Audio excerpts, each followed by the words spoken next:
Hi, I'm Caroline Bateman.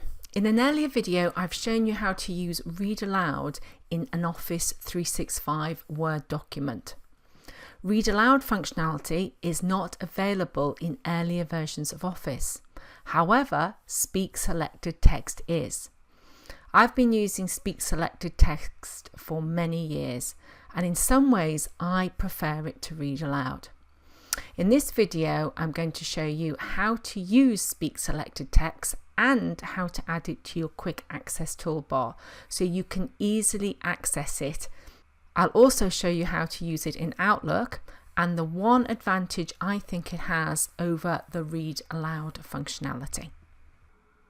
Once again, I'm reading the chemistry revision booklet opened in Microsoft Word. And I happen to be reading this in an Office 365 version of Word, but had I opened it in a 2016 or 2010 version, then the Read Aloud option would not be available, but the Speak Selected Text would, and I'm going to show you how that works. So as it says in the name, Speak Selected Text, first I'm going to select the text that I want to be read. And I'm going to go up here to the quick access toolbar and select Speak Selected Text. The periodic table. As you know, there is a copy of the periodic table in your prep diary. And I pause by pressing the same button. Now you've noticed that it didn't highlight each word the way Read Aloud does. And also a menu did not come up allowing you to jump forward, go back, change the speed and change the voice. You can change the speed and the voice, but you need to go into system settings to do it, so it's not quite so convenient. Now I'm going to show you how I get that into the quick access toolbar. And what I need to do is I need to press this pull down arrow here, customize quick access toolbar. And I then select more commands, and I need to choose the speak command not from popular commands. I need to change that to say all commands, and then once I've done that I need to just scroll down, and you do have to keep scrolling until you hit the S's, and there are a lot of commands to go past, but if you just put in S thinking it would take you straight there, it doesn't. So you just keep on having to come down until you see speak, which you then highlight. You press add. Once you've pressed add, you then see it comes here, the speak command, and I can add any number of commands to this quick access toolbar by doing this.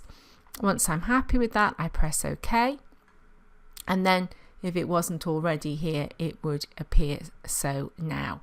So that's how I get to use it anywhere on a Word document, but I also use it in Outlook. And with all the Office programs, you can use Speak Selected Text, but you have to switch it on in the same way in each one of them. So now I'm going to go into Outlook and show you how I use it there. And here we see an email that I've created, and I'm going to have it read to me. So I need to select it.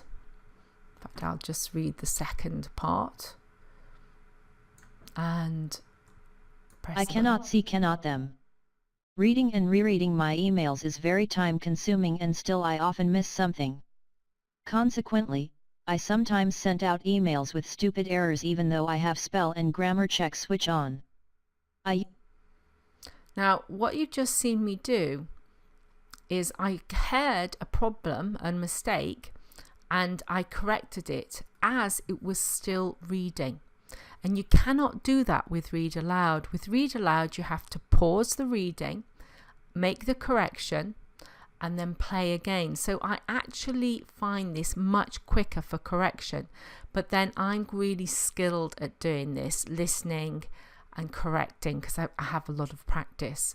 So on the whole, I would say for most students or people that are not as familiar with this functionality, I'd say Read Aloud is probably the better option. But if you don't have that available for free, then the Speak Selected Text probably is available for free. So that completes my look at Speak Selected Text in older versions of Office, older than Office 365. So I know it can be found in Office 2016 and 2010, but I don't think it's available in Office 2003. I hope you found this video useful. Please share it with anyone you know who could benefit, and check out our other videos. I'd be very grateful if you could give it a thumbs up and subscribe to the channel, as doing so really helps others find the information. If you hit the bell button once you've subscribed, you'll be notified when I create new videos. Thanks for watching.